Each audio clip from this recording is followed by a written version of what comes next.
Indonesia memiliki wilayah pesisir yang luar biasa. Kawasan pesisir ditandai dengan hadirnya ekosistem perairan payau, ekosistem campuran antara tawar dan asin.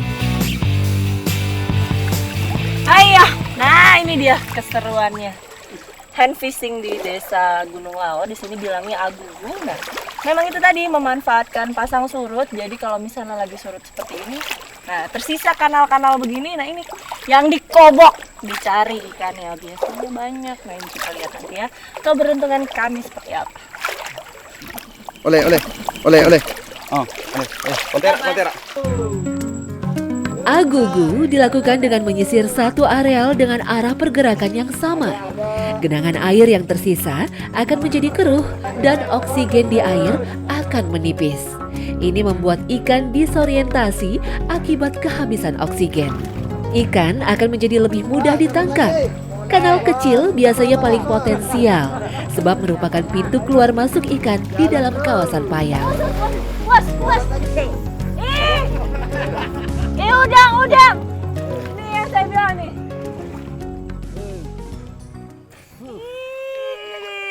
Awuk banget. Nah, udang windu ini sebenarnya yang paling diminati sama masyarakat di sini. Karena memang nilai ekonomisnya ini yang paling tinggi dibandingin yang lainnya. Benar kan tadi saya bilang, bakau ini bukan cuma ada ikannya aja. Udang windu. Taruh mana nih? Area bukan udang. Ini dicampur sama ikan. Boleh. Dicampur sini.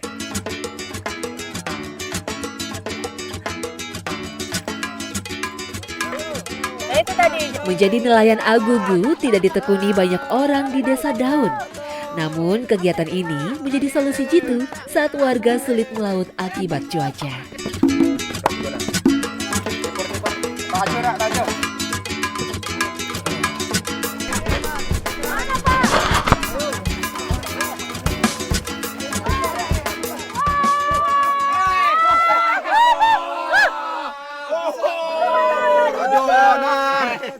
Bapak. Ayo. Coba buka tangannya. Nah, biar kelihatan, lihat ini giginya. Mangrove Jack. Saya baru kali ini lihat mangrove Jack ditangkapnya pakai tangan. Aduh, giginya besar. Ikan mangrove jack adalah ikan yang termasuk dalam keluarga kakap.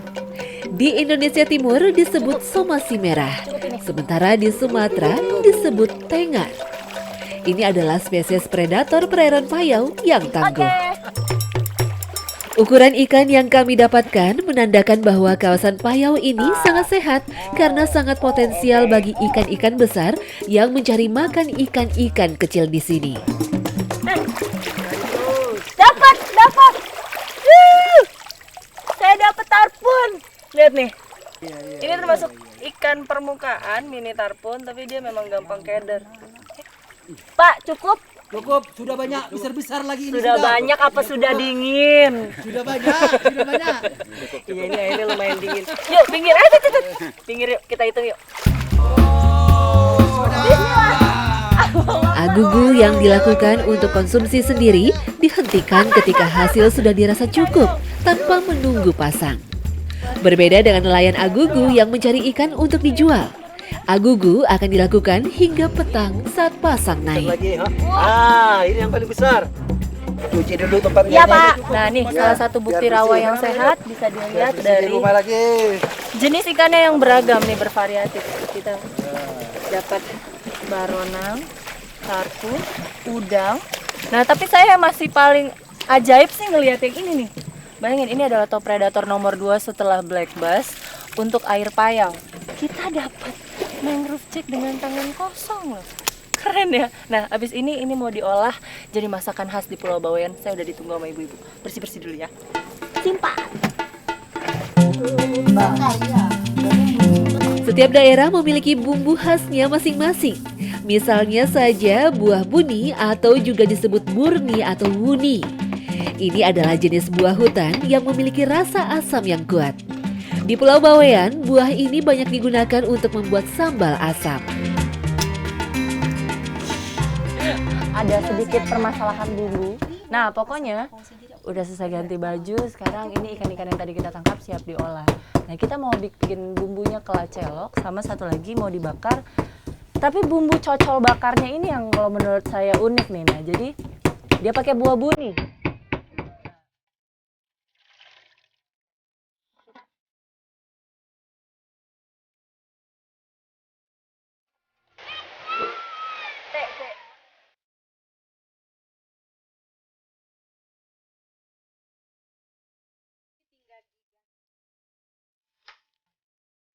Ini kepala ikan. Siap.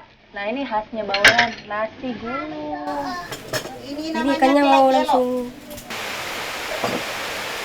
Ya itu, bumbunya memang kental, enak banget, pedesnya pas. Kalau di daerah lain mungkin ini bilangnya kuah kuning ya, masak kuah kuning, tapi di sini bilangnya kuah celo. Nah makanan itu memang berkaitan erat juga dengan karakter masyarakatnya. Tidak seperti Jawa Timur yang lain yang enggak, kalau di sini lebih slowly, lebih calm down, tapi lihat dari hasil makanannya tenang, tapi begitu makan langsung lupa sama yang lain-lain.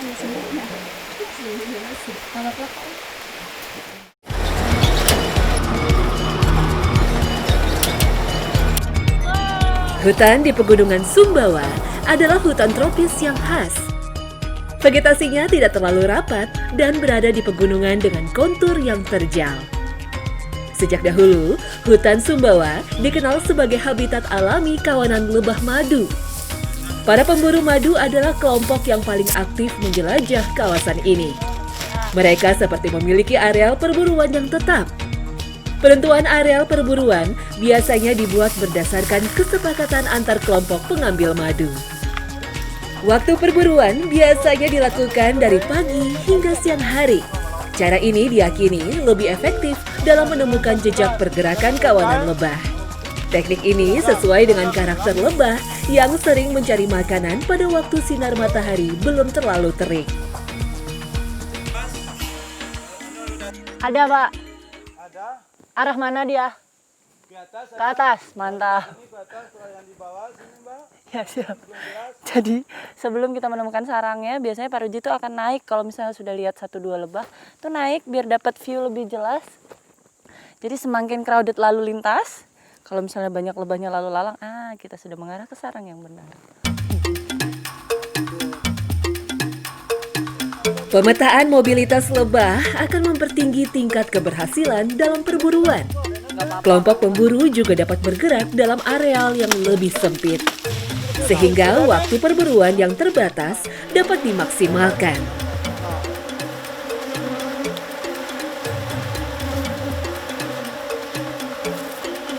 Di Pegunungan Sumbawa, jenis lebah yang mudah dijumpai adalah Apis dorsata, yakni jenis lebah dengan ukuran terbesar dibandingkan jenis lain dalam kelompok spesies apis. Secara alami, Apis dorsata akan bersarang di pohon-pohon dengan ketinggian tertentu. Titik sarang apis biasanya juga terdapat pada dahan yang cukup terlindung. Ini sebenarnya merupakan cara alami kawanan lebah untuk bersembunyi agar sulit ditemukan oleh binatang predator.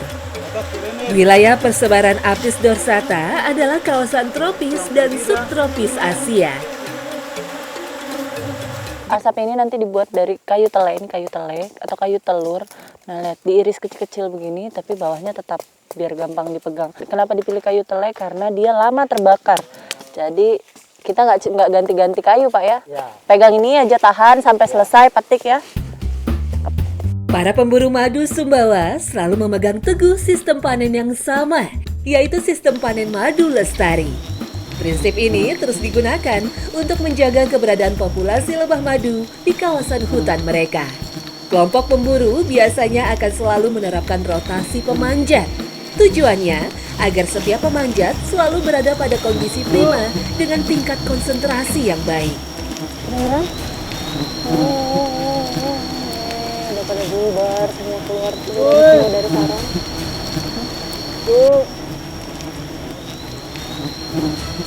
Nah itu di atas juga sudah mulai diiris.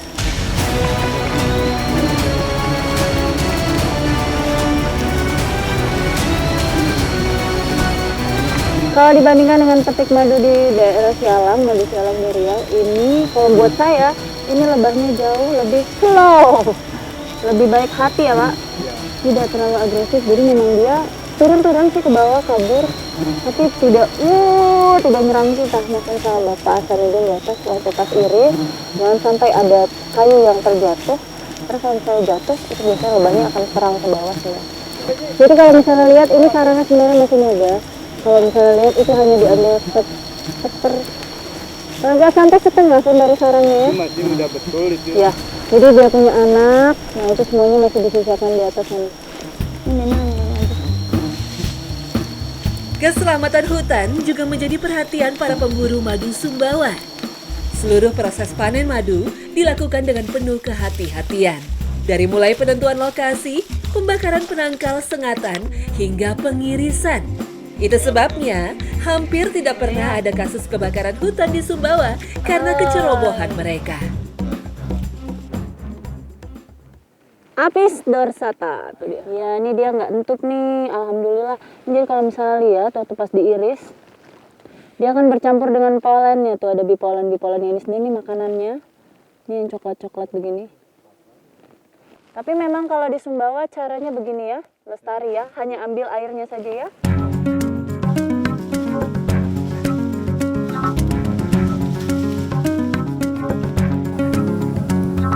Madu telah menjadi komoditas unggulan dari Pulau Sumbawa. Permintaan pasar terhadap produk unik ini tidak pernah surut. Madu asli Sumbawa juga dikenal memiliki kualitas terbaik karena diolah dengan prinsip produksi yang ketat. Keteguhan masyarakat menerapkan prinsip eksploitasi madu ramah lingkungan terbukti berhasil. Sehingga dari tahun ke tahun, madu asli Sumbawa terus dapat dinikmati hasilnya. Alam yang lestari pada akhirnya mampu menjadi roda pemutar perekonomian masyarakat. Nah ini jadi kalau misalnya pas banget di musim kemarau seperti ini, kebanyakan madu Sumbawa ini akan hasilnya mengandung bipolen. Rata-rata madunya mengandung bipolen, beda dengan di saat musim hujan sudah sedikit kandungan bipolennya, malah tinggi kandungan airnya. Itu yang menyebabkan tidak tahan lama kalau disimpan. Nah ini juga salah satu keistimewaannya madu peras dibandingkan dengan madu tiris. Kalau diperas dia punya kandungan bipolen dan kandungan propolisnya masuk.